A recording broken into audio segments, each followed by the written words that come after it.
Hi, everybody, and welcome to Thoughts and Feelings, presented by no other than your host with the most, Lloyd Evans. And today I'm going to be looking at UFC 274, which happened on May the 7th, Saturday night in America, Sunday morning here. And you're probably thinking, right, the podcast just came out, like, you man are busy. And we are, we've got a lot of content, we're trying to keep you guys fed. But yeah, I wanted to touch on this while it's still in the news cycle, because it just happened yesterday. And my God, what a bloody card we had. Well, I'm going to be honest with you, what a few fights we had, because I didn't really check out any of the other fights. A few things I wanted to touch on before we get into the big fight. Brandon Royval versus Matt Schnell. They had a one-round fight for about 3 minutes, and it was all action. It was, if you like scrambles on the ground, it was some great stuff. I think it was, Schnell knocked down Royval. Royval might have knocked down Schnell as well.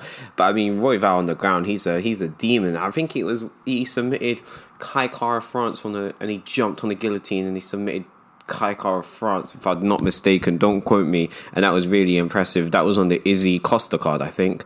But so he's a beast on the ground, and man, when Schnell knocked him down, I thought, okay, this could be it. Schnell had him in all sorts of positions. He had him in a guillotine. He tried to get him in a Kimura at one point, a Das. It was some really, really awesome scramblings before I think Royval saw an opening. He jumped the gilly on the ground. He's got a thing about jumping gillies, this guy. He's must have a mean grip on him. But no, that was a really good fight. So if you missed that one because it wasn't really on everyone's tongue, I think he won fight of the night. It was really dope. Francisco Trinaldo, he looked really good in his performance against Danny Roberts. Tough time for Danny Roberts, the Liverpool native. He lost on decision. But no, Trinaldo looks great. I think he's like 43 now as well, which is insane. Yeah. Let's see, 43 years old. God damn. He was born 2 years after my mother. Nuts. I didn't know how to mention that, but yeah. Tough luck for Danny Roberts. I think he's relocating to Florida, they said in the broadcast. I think he'd be training up down at maybe ATT or something. I don't know really what's going on with him. But yeah, hopefully you get back on the winning column, Danny, and we're watching. I think he's getting up there now. Yeah, Danny's 34 now, yeah.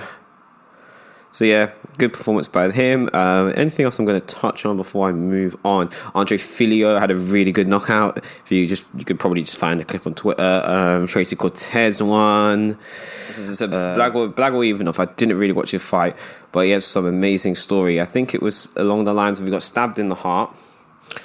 He then decided in Bulgaria, where he's from. Him and his friends then, I think he got attacked by like 8 people. I think they stabbed him through the armpit, and it like pierced his heart or chest or whatever. And they after something like that happened, they called a taxi to get him to the hospital. So yeah, I feel sorry for the guy, the Uber cleanup bill, because that would have been a mad thing with all that blood. And in 2014, there's a clip which I'm going to link down below actually.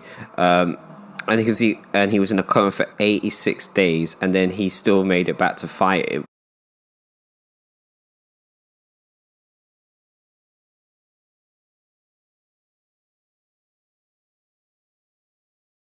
It's really impressive. I think he lost like a bunch of weight, and then he came back to fight at heavyweight like a year later or something nuts like that. So yeah, shout out to Blago Ivanov, and that guy's a fucking beast. He won as well. So yeah, we're going to touch on the main card now.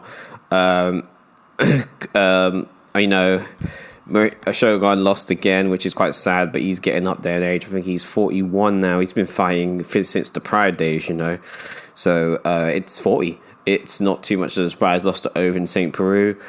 Donald Cerrone's fight was cancelled because of some sort of sickness that had illness, which I was looking really forward to, because he was fighting someone like Joe Lozon, who both of them have been fighting since God knows when. You know what I mean? It would have been great to see just the old timers, just no loser, just throw down. But to touch on a fight that did have a loser, it was in fact Tony Ferguson versus Michael Chandler. Man, I watched the fight. I didn't know the results. I watched the fight in the morning. And I watched it, and I saw the first round, and I thought, you know what? Tony looks good. He had that unorthodox foot movement in and out at the beginning of the round. I was like, okay, this is looking good. I think he got hit a few times. He had the right things in combat when Chandler was coming in. He'd throw the elbow. I mean, he was as his corner center after the first round. He was throwing it too far, but it showed the right things. You know, he dropped Chandler with a jab, I believe. And I went crazy. I was like, oh my God, Tony's back. So you understand, when I was like, I only stopped following, like, watching UFC in like 2019. And the person that, like, you know, when you start watching UFC, you go back and start watching fights. The person whose fights I'd always watch and always be like, yeah, this guy's my guy. It's Tony Ferguson. Like, was my favorite fighter. Like, back then, like, he was the one, that guy I loved. I don't know. It was also because of the game. He was sick of the game, but he was like, his craziness in the ring. Like, I remember when against Donald Cerrone threw the downwards elbow and then came up with the, yeah, it was crazy. That's what I just love, his madness, man, and to see him go out like that. Like, as I said, the first round, and he got dropped. When he dropped Chandler, I was like, oh, this could be his round. Okay, let's go, Tony, let's go. It's Tony time. And then Chandler, I think at the end of the round, picked him up with a beautiful double leg. Oh, it was gorgeous. Like, they lifted him up the ground. I love when wrestlers do the takedowns and then the fighter in the air. It was similar to when Hamza picked up Li Jingliang. It's like they look so hopeless. They look like a flailing fish, and I don't know. There's something appealing to that with me. And no, and then in the second round, my God, it was looking not much played out just yet. And then my God, Chandler hit Tony with knockout of the year. It was one of the best up kicks I've seen ever. And I mean, we've had some really good ones over the years. We had Anderson Silva versus Vitor Belfort, and then we recently had Chito Vera as well do performing against the legend that is Frankie Edgar, and so sad for Tony. But apparently CT scans are coming back and Tony's fine, which is really good. No permanent injuries from the kick, so really glad to hear that. And also, we had co-main event. We had the strawweight title, Rose Namajunas versus Carla Esparza, and my God, don't go watch this, boys. Essentially, it was Rose and Carla not doing anything for 5 rounds. I mean, I'm looking at the stats now, and the whole fight, there was a total of 68 strikes thrown and 67 significant strikes and 3 takedowns. This is a 5-round fight.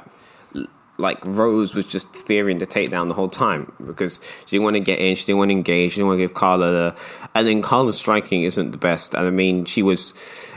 To be fair, the plan did work for Rose because Carla was launching herself into takedowns from way too far out. Like, she could read it, but there was nothing to combat it. And then for her to be so angry that she lost the belt, like, after the bell rang, she was celebrating. Like, I didn't really understand because I was like, maybe when you're in the cage it must be completely different, but I thought there was no clear indication that told me that Rose Namajunas won that fight. If I was Rose, I wouldn't be celebrating like that. And I think maybe that was the issue in the fight. Maybe she thought she was ahead, which I wouldn't understand because you don't get awarded for good footwork, which Rose does have. Rose's footwork is crazy. Like, I realized that right at the beginning, like, the way she switches stances so easy, like, and yeah, no, her footwork's nuts, like.